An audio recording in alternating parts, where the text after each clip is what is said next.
नाज़रीन, इलेक्शन के हवाले से ताज़ा तरीन ख़बर असां शेयर कंदा हलूं त 8 फरवरी 2024 ते थींदड़ आम चूंडुनि लाइ टंडोलियार जी हिकु क़ौमी ऐं 2 सूबाई सीटुनि जी चूंड जूं तयारियूं आख़िरी मरहले में दाख़िल थी वियूं।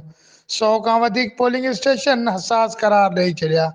टंडोलियार में हिकु क़ौमी ऐं 2 सूबाई सीटुनि लाइ चूंडूं आख़िरी मरहले में दाख़िल थी वियूं, जॾहिं त 331 पोलिंग स्टेशनूं ऐं 4090 पोलिंग अमलो पिणु मुक़ररु कयो वियो, जॾहिं त रजिस्टर वोटरनि जो तइदाद 4,51,632 आहे।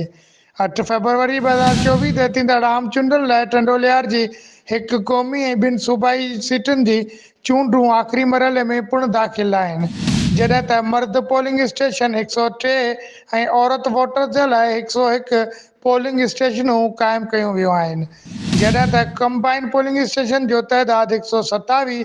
टोटल 131 पोलिंग स्टेशन में 100 इंतहाई हसास करार ऐं 85 हसास ऐं 146 नॉर्मल पोलिंग स्टेशनूं ॿुधायूं पियूं वञनि।